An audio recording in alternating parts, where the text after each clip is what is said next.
आगे है समचतुर्भुज। देखो समचतुर्भुज की भुजाओं के वर्गों का योग उसके विकर्णों के योग के बराबर होता है। समचतुर्भुज है, चार भुजाएं होती है, वो सम होती है। सम का मतलब समान होती है, इक्वल होती है चारों भुजाएं। और चतुर्भुज का मतलब चार भुजाएं, तो चारों भुजाएं समान होती है।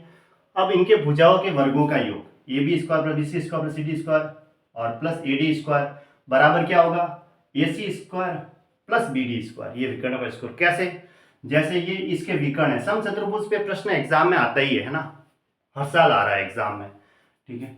तो ये एक विकर्ण है। समचतुर्भुज के लिए आया तो हमेशा ऐसी इस टाइप की आकृति बना दो, चारों भुजाएं बराबर होगी और ये एक विकर्ण और ये दूसरा विकर्ण, विकर्ण आधे आधे होंगे। ये 90 डिग्री का कोण है।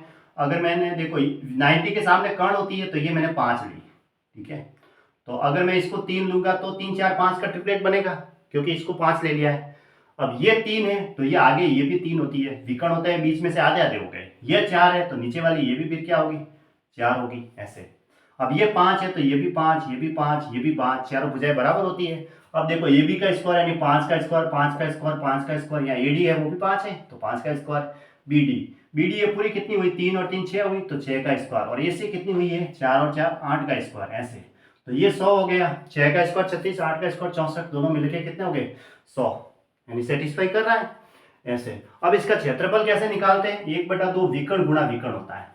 पहला विकर्ण कितने का है, ये 4 और 4 8 हो गई पूरी, तो 8। और दूसरा विकर्ण कितना है, ये 3 और ये 3, तो टोटल कितना हुआ 6। सॉल्व किया तो कितना आया 4 संग 24। एक तरीका तो ये है, नहीं तो फिर एक ये समकोण त्रिभुज का क्षेत्रफल निकाल दो, फिर 4 से गुणा कर दो।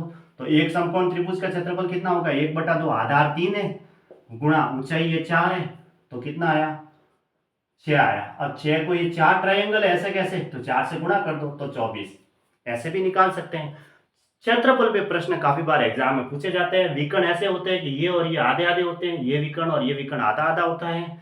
ये भुजा इसके सामने ये कर्ण होती हैं, चारों भुजाएं समान होती हैं। क्षेत्रफल निकालने के लिए दो तरीके हैं, 1/2 विकर्ण गुणा विकर्ण भी कर सकते हैं, या फिर एक ट्राइंगल का क्षेत्रफल निकाल के, एक समकोण त्रिभुज का क्षेत्रफल क्या होता है 1/2 आधार गुणा ऊंचाई, उसको 4 से गुणा कर दो, नहीं तो 1/2 विकर्ण गुणा विकर्ण कर दो। इसके ऊपर प्रश्न हर साल एग्जाम में आ रहे हैं, ठीक है।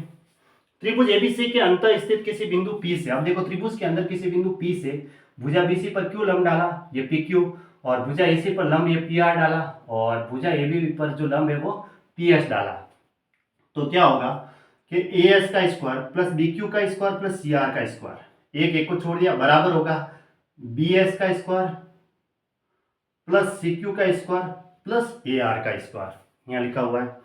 अब एक समांतर चतुर्भुज है, इसके अंदर कोई बिंदु, जैसे समांतर चतुर्भुज ABCD है, इसके अंदर कोई बिंदु P है, ठीक है। तो क्या होगा, इसको ऐसे ही मिला दिया, इसको भी ऐसे मिला दिया, तो क्या होगा, देखो इसका क्षेत्रफल प्लस इसका क्षेत्रफल बराबर होगा इसका क्षेत्रफल प्लस इसका क्षेत्रफल।